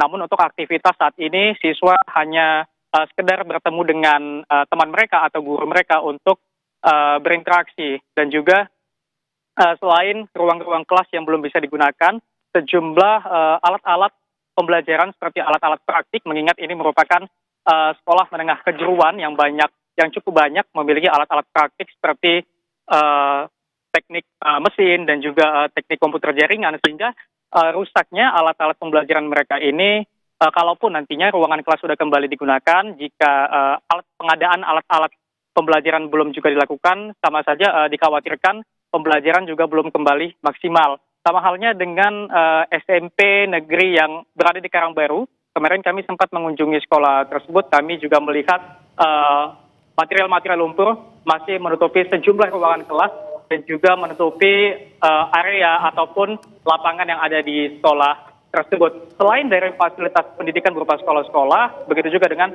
fasilitas kesehatan seperti puskesmas. Kami sempat berkunjung ke beberapa puskesmas, salah satunya adalah puskesmas Rantau di Aceh Tamiang, di mana dokter yang bekerja mengatakan sampai dengan saat ini masih kekurangan alat-alat medis, baik seperti alat-alat steril untuk melakukan pelayanan bedah minor ataupun alat-alat dasar seperti stetoskop dan juga tensi, yang sampai saat ini puskesmas masih kekurangan alat-alat medis tersebut. Dipo.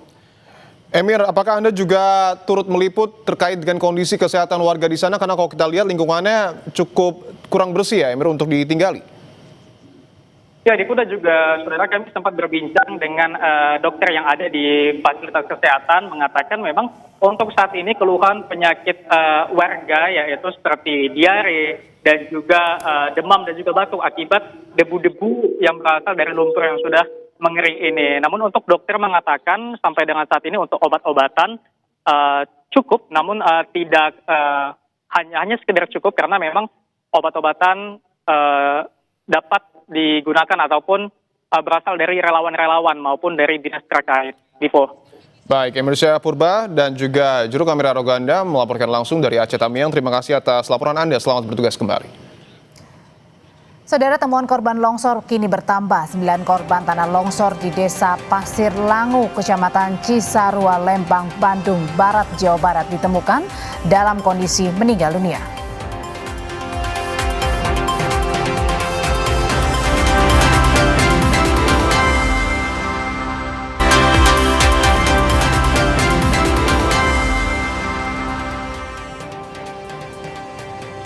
Saudara, 9 korban tanah longsor di Desa Pasir Langu, Kecamatan Cisarua, Lembang, Bandung Barat, Jawa Barat ditemukan dalam kondisi meninggal dunia.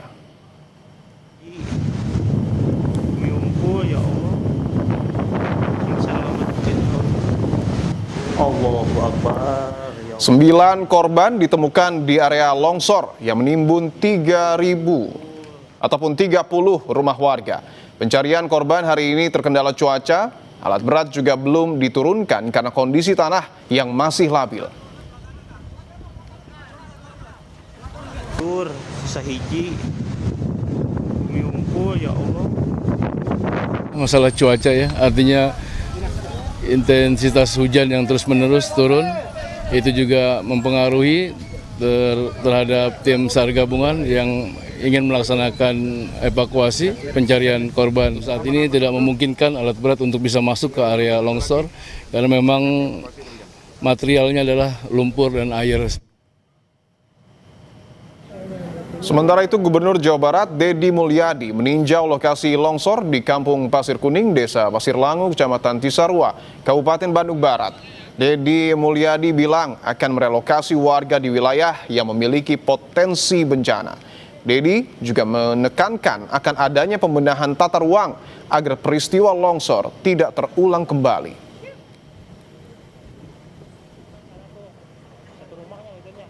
Kita udah salah dari awal. Dari awal adalah tata ruangnya harus segera dibenahi. Berulang-ulang saya katakan, daerah-daerah yang seperti ini tidak layak jadi kebun sayur, layaknya jadi hutan bambu. Ya, sudah lama kita ini nggak sesuai. Ya, sudah lama kita ini membangun tidak didasarkan pada mitigasi bencana. Ya. Beberapa warga mendatangi Puskesmas Pasir Langu untuk mencari anggota keluarga mereka yang masih hilang. Puskesmas Pasir Langu jadi posko pencarian korban hilang dan DVI longsor di Kampung Pasir Kuning, Desa Pasir Langu, Kecamatan Cisarua, Kabupaten Bandung Barat. Selain korban meninggal, korban selamat yang terluka akibat longsor juga dibawa ke Puskesmas Pasir Langu sebelum dirujuk ke Rumah Sakit Lembang.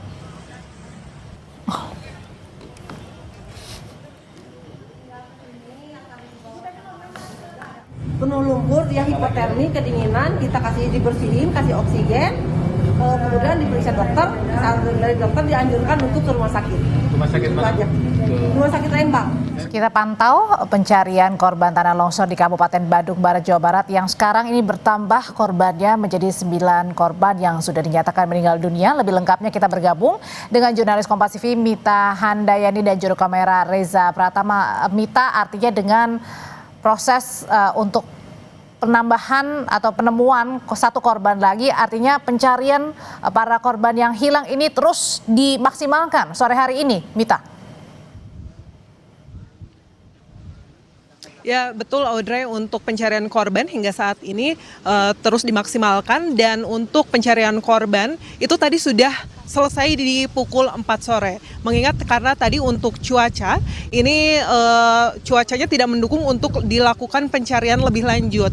Apabila saat ini kondisi cuacanya ini cukup cerah dibandingkan tadi pukul 4, karena memang pukul 4 sore tadi itu untuk cuaca lumayan mendung, dan untuk hujan itu gerimis masih terus berlangsung dari pagi sampai dengan sore hari.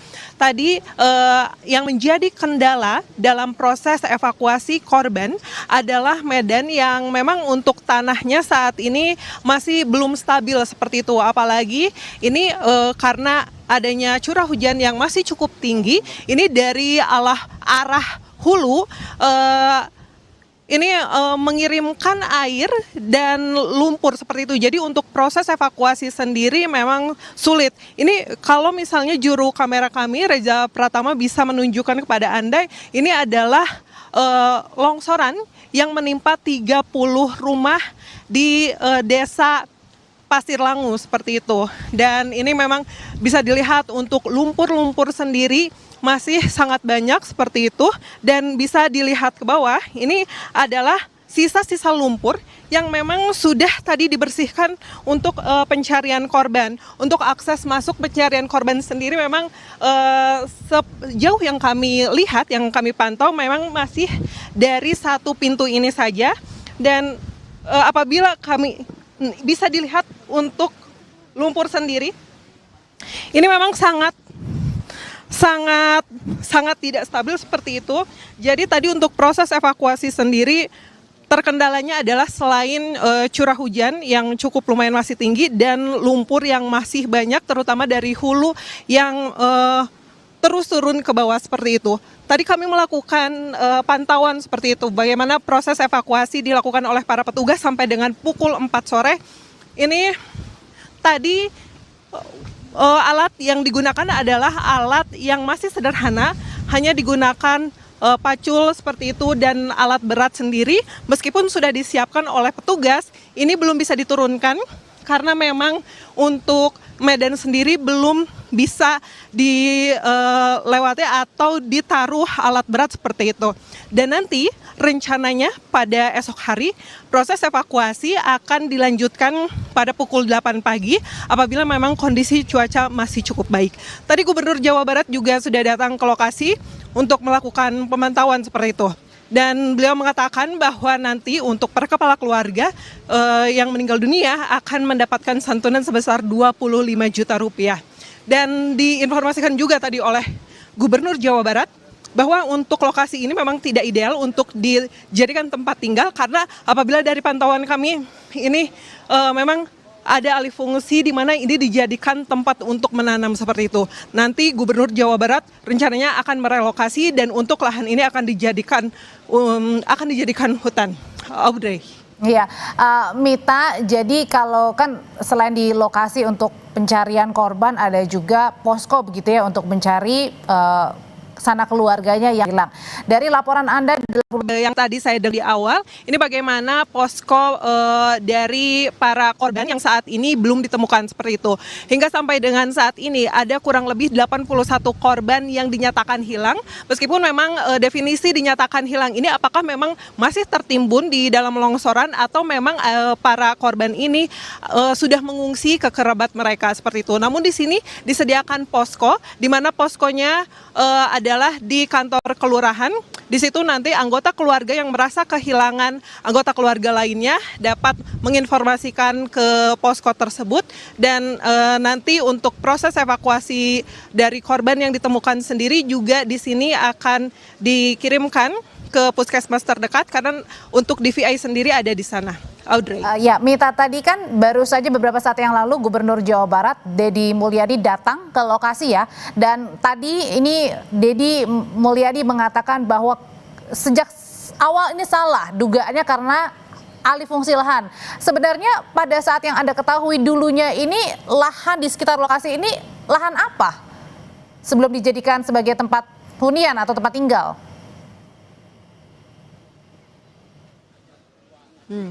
Ya, Audrey, tadi Gubernur Jawa Barat menyampaikan ini indikasinya memang ada alih fungsi.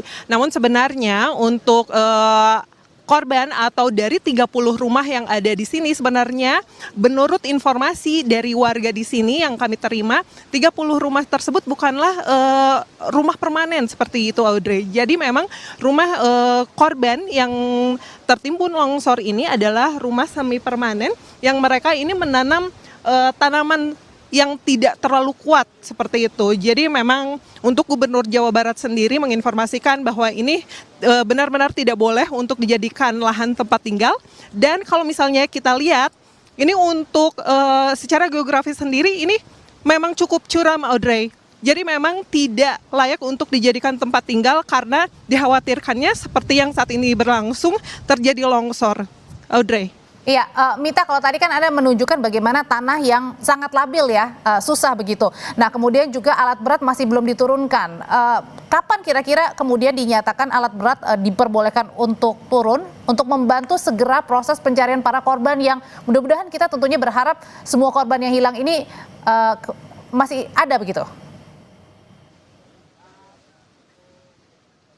Ya, Audrey, untuk alat berat memang belum diturunkan sampai dengan saat ini mengingat memang untuk kondisi TKP sendiri memang masih belum stabil seperti itu. Dan untuk lumpur sendiri ini masih mendapat kiriman dari hulu seperti itu. Dan tadi juga kami sempat menanyakan kepada Kepala SAR Bandung, Bapak Ade Dian Permana, kapan kira-kira untuk alat berat ini akan diturunkan. Namun menurutnya ini belum dapat dipastikan mengingat untuk saat ini tanah itu belum stabil. Iya, terima kasih laporannya jurnalis Kompas TV Mita Handayani dan juru kamera Reza Pratama melaporkan langsung dari tempat kejadian longsor di Kabupaten Badung Barat, Jawa Barat. Saudara, penganiayaan diduga dilakukan 5 oknum anggota TNI Angkatan Laut yang bertugas di Lanal Kepulauan Talaut terhadap seorang warga di Melongwane, Kabupaten Kepulauan Talaut. Akibat penganiayaan ini, korban mengalami luka-luka.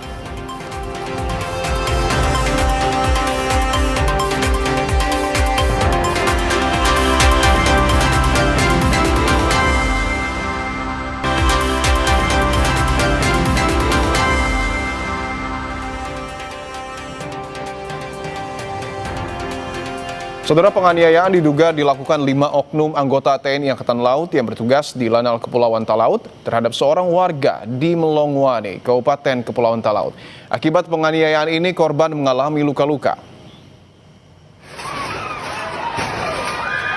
Dugaan penganiayaan ini memicu aksi unjuk rasa warga mendesak pemberian sanksi kepada 5 oknum TNI Angkatan Laut. Aksi unjuk rasa ini sempat diwarnai bentrok antara personil TNI Angkatan Laut dengan warga. Korban penganiayaan sendiri mengalami luka lebam di wajah dan bagian badan.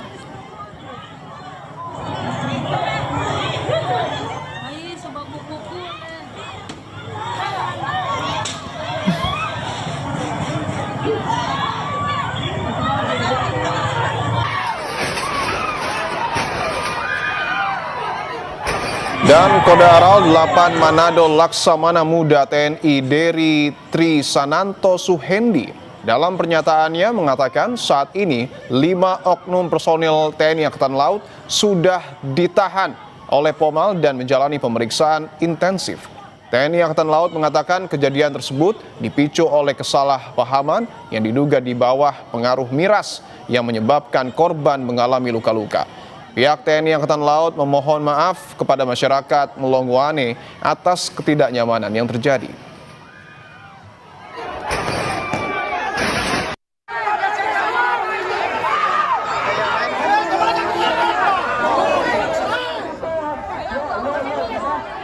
Saudara, kita ke informasi paling baru dari kedatangan Presiden Prabowo Subianto usai melakukan kunjungan atau lawatan selama 4 hari di Davos, Swiss untuk mengikuti kegiatan The World Economic Forum.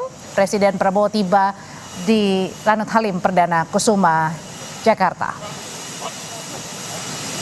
Dan bisa dilihat saudara, sejumlah pihak termasuk Kapolri dan juga Panglima TNI menyambut kedatangan dari Presiden Prabowo Subianto di Bandara Halim Perdana Kusuma, Jakarta. Tentu ini juga merupakan lawatan kesekian kalinya Presiden Prabowo Subianto untuk kemudian membangun hubungan, termasuk juga menunjukkan eksistensi Indonesia di kancah internasional. Ya. Dalam World Economic Forum yang digelar pada tanggal 19 hingga 23 Januari 2026, ini Presiden Prabowo dan juga beberapa pimpinan negara begitu menghadiri kegiatan World Economic Forum, dan Presiden Prabowo juga menjadi pembicara kunci dalam forum tersebut. Nah, yang menarik Dipo dan juga saudara, bukan hanya Presiden Prabowo Subianto yang memberikan pemaparan soal Prabowonomics di World Economic Forum, tetapi di antara pertemuan dengan pemimpin negara di Davos, Swiss, Presiden Prabowo juga menandatangani piagam perdamaian atau Board of Peace di Davos, Swiss, bentukan Amerika Serikat yang dipimpin oleh Presiden Amerika Serikat Donald Trump. Dan bisa disaksikan saudara bahwa satu kendaraan presiden sudah bersiap di depan dari pesawat kepresidenan untuk kemudian mengantarkan Presiden Prabowo Subianto. Apakah kemudian nanti akan ada konferensi pers yang kemudian disampaikan oleh awak media? Ini patut kita tunggu tentu, karena hasil dari kunjungan kenegaraan dari Presiden Prabowo Subianto menarik untuk dibahas, termasuk juga tadi sudah disampaikan oleh Audrey Chandra keputusan Presiden Prabowo Subianto ataupun negara kita untuk kemudian bergabung dalam Board of Peace. Tadi yang sudah kita lihat ketibaan dari Presiden Prabowo Subianto di Halim Perdana Kusuma, Jakarta, disambut oleh Panglima TNI Agus Subianto dan juga Kapolri Jenderal Tito Karnavian. Ya, tetap bersama kami, Saudara. Kompas Petang akan kembali dengan informasi banjir merendam perumahan warga di Pantura Subang, Jawa Barat. Banjir terjadi akibat tanggul jebol hingga membuat sejumlah warga tak dapat menyelamatkan barang mereka.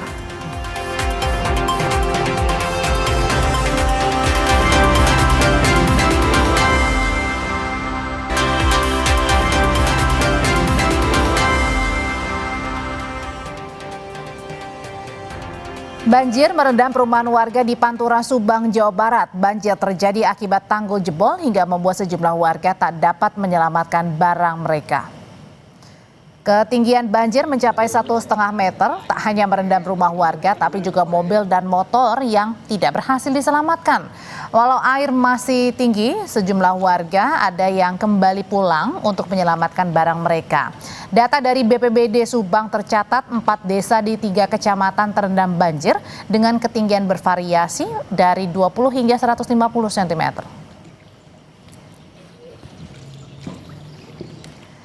Dan berikutnya adalah visual udara banjir yang merendam perumahan warga di Ciasem, Pantura Subang. Seluruh rumah dan area di sekitarnya terendam banjir yang disebabkan meluapnya Kali Cijengkol. Ketinggian banjir bervariasi hingga 150 cm. Akibat banjir di Desa Ciasem, 1.600 lebih jiwa mengungsi.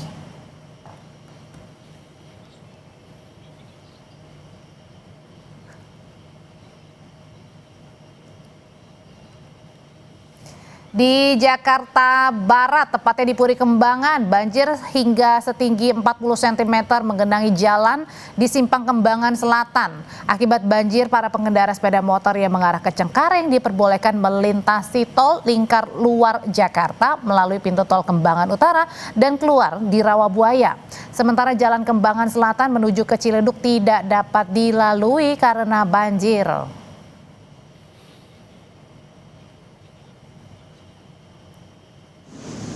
Pengendara roda 2 di Puri Kembangan mengalami mati mesin saat menerobos banjir. Pengendara terpaksa mendorong kendaraan mereka yang mogok di tengah banjir, atau mungkin tadi yang Anda saksikan saat ini adalah warga yang mencoba menembus banjir dengan cara menggunakan gerobak. Suku Dinas Sumber Daya Air Jakarta Barat menurunkan 4 pompa apung menyedot banjir di ruas jalan dan dialihkan ke Kali Angke.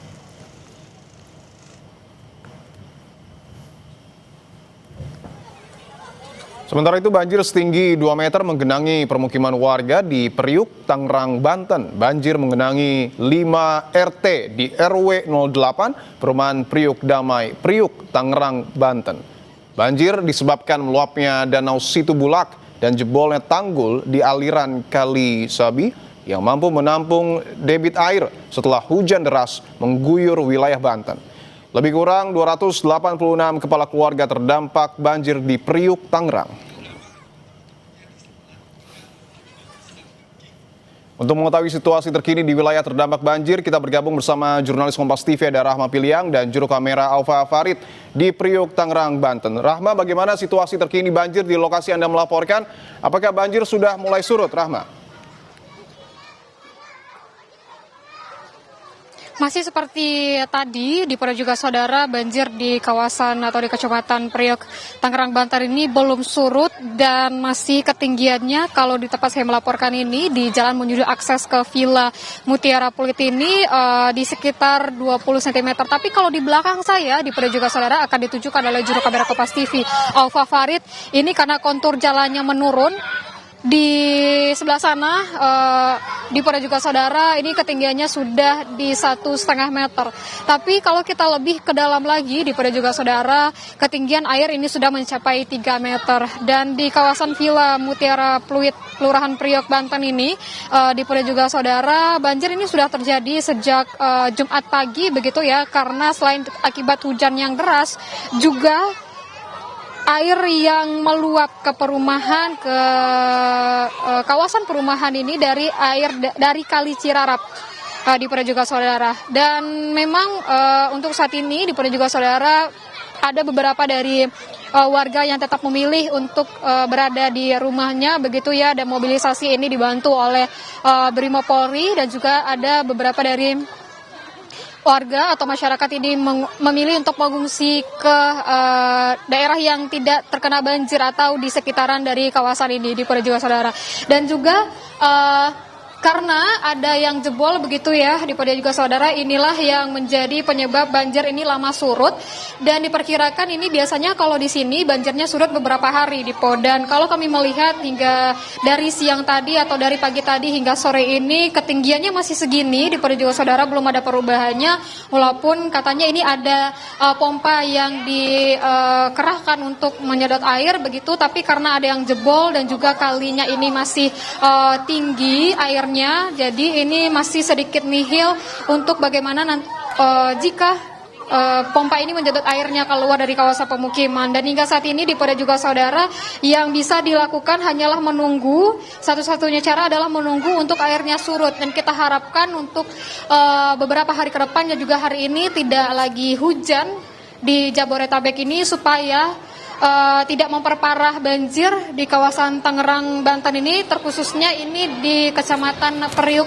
Tangerang, Banten di Polda. Dan kalau kita melihat juga mobilisasi ini dibantu oleh Brimob Polda, dan juga ada perahu karet yang disediakan baik itu dari Brimob maupun dari warga setempat begitu ya, untuk nanti membawa logistik ke dalam gitu. Ada juga untuk membawa makanan yang akan diberikan kepada warga yang memilih untuk bertahan di dalam rumahnya di perumahan Villa Permata Pluit di daerah Periuk, Tangerang, Banten ini, Dipo. Dan juga ada beberapa yang memilih untuk mengungsi di tempat yang lebih tinggi begitu, yang tidak terkena banjir, Dipo. Lama tadi Anda mengatakan sudah ada pompa yang kemudian digunakan. Apakah itu sudah cukup efektif untuk kemudian menurunkan debit air? Dan juga tadi Anda sebelumnya menyatakan ada 5 RT. Apakah seluruh warga sudah dievakuasi?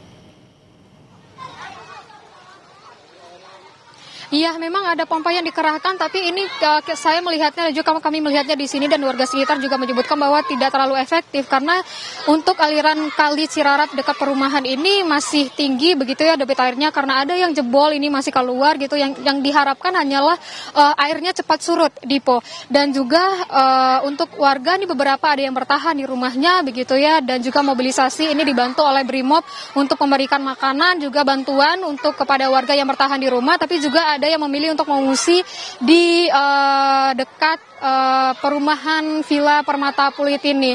Dan tentunya bantuan ini diberikan, ada juga posko yang di depan saya berdiri ini, yang ini nantinya akan siaga untuk membantu masyarakat itu untuk mobilisasi, baik itu untuk keluar dari kawasan perumahan di belakang saya ini, atau memang untuk juga mengungsi begitu ya, Dipo dan juga saudara. Hingga saat ini ketinggian banjir dari pagi hingga saat ini masih segini, Dipo, tidak ada yang surut begitu, tapi kita harapkan banjir di kawasan Pluit, maksud kami di kawasan Priok, Tangerang, Banten ini cepat surut, dan kita harapkan tidak turun hujan yang nantinya bisa memperparah banjir di kawasan ini, Dipo.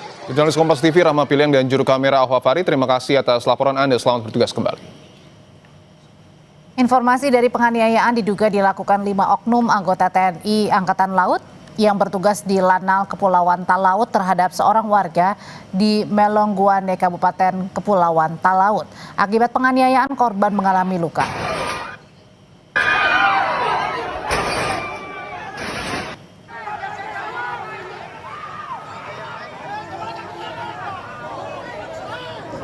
Dugaan penganiayaan memicu aksi unjuk rasa warga mendesak pemberian sanksi kepada 5 oknum TNI Angkatan Laut. Aksi unjuk rasa sempat diwarnai bentrok antara personil TNI AL dengan warga. Korban penganiayaan mengalami luka lebam di bagian wajah dan badan.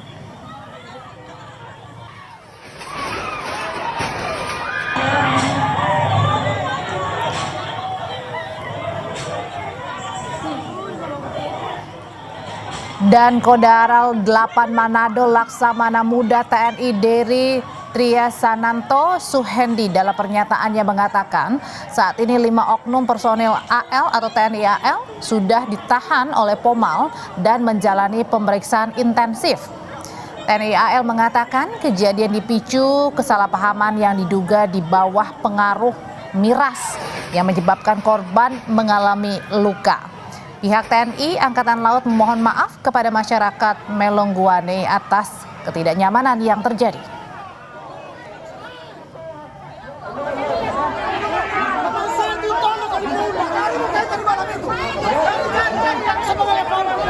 Terkait kejadian perkelahian yang melibatkan oknum anggota TNI Angkatan Laut personel Lanal Melongguane dengan salah satu warga di wilayah Melongguane, Kabupaten Kepulauan Talaut yang terjadi pada hari Kamis tanggal 22 Januari 2026 untuk proses hukum yang diambil atas nama pemimpin TNI Angkatan Laut. Kami tidak mentolerir segala bentuk tindakan tidak terpuji dan melanggar hukum yang dilakukan oleh anggota TNI Angkatan Laut. Informasi lain, saudara, bus yang menerobos lampu merah menabrak motor di Kediri, Jawa Timur dan melukai sejumlah pengendara.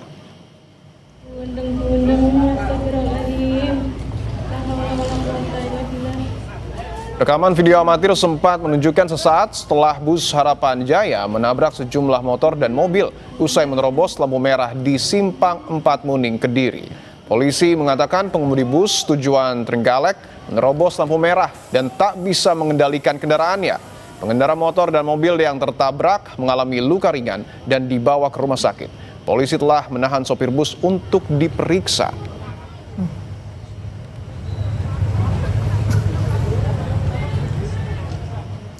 Saudara, jangan lupa 8 hari lagi mulai 1 Februari 2026 Kompas TV pindah channel. Satu langkah lebih dekat, satu langkah makin terpercaya. Dapatkan selalu berita dan informasi terupdate Kompas TV di televisi Anda di channel 11 pada perangkat TV digital atau set-top box. Saya Audrey Chandra. Dan saya Dipen Rubagia. Terima kasih. Sampai jumpa.